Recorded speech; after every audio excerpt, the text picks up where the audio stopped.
સર્વ શ્રીમદ ભગવદ્ ગીતા પ્રેમી ભાઈ બહેનોને મારા જય યોગેશ્વર.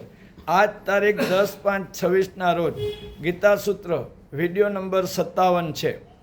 ગીતા પર ટીકા લખનાર કેટલાક વિદ્વાનોએ પોતાની દૃષ્ટિએ ગીતાના મુખ્ય ધ્વનિને સૂચવવા માટે ગીતાજીનું નામ આપ્યું છે.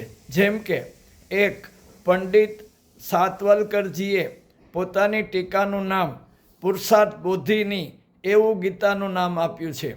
બીજા લોકમાન્ય તિલકે ગીતા રહસ્ય અથવા શ્રીમદ ભગવદ્ ગીતા રહસ્ય એવું નામ આપ્યું છે. મહાત્મા ગાંધીજીએ ગીતાને અનાસક્તિ યોગ એવું નામ આપ્યું છે.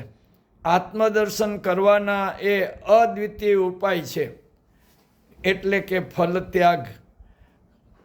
આત્મદર્શન એટલે પોતાના અંદર પ્રભુના દર્શન કરવા છે, તો મારે કર્મફળનો ત્યાગ કરવો છે એમ સમજવું. આ મધ્યબિંદુ આસપાસ જ ગીતાની બધી ફલ ગૂંથણી અથવા તો ફૂલ ગૂંથણી થઈ છે. વળી ગીતામાં વર્ણવેલા વિશ્વરૂપ જેવી ગીતા પોતે જ તેનું દર્શન કરનારાઓને કોઈ પણ અર્જુનને તેનું પૂર્ણ દર્શન કરી શકે તેમનાથી પોતાના પહેલા હજારો અર્જુનો એ રૂપનું દર્શન ને વર્ણન કર્યું હોવા છતાં પણ નવો અર્જુન એ રૂપનું એકાદું નવું પાસું જોઈ શકે છે. જોનારા અર્જુનની આમાં મહાનતા નથી, પણ ગીતાની પોતાની વિરાટતાની મહાનતા છે.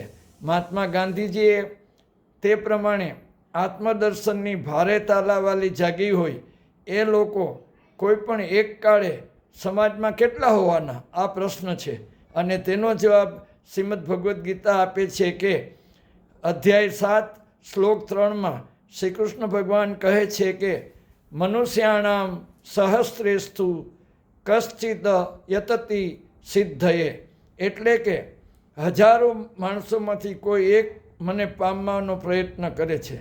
વળી આગળ ભગવાન કહે છે અને એ પ્રયત્ન કરનાર યોગીઓમાંથી પણ કોઈ એક મારે પરાયણ થઈને યથાર્થ રીતે જાણી શકે છે. વધુ કાલે. જય યોગેશ્વર.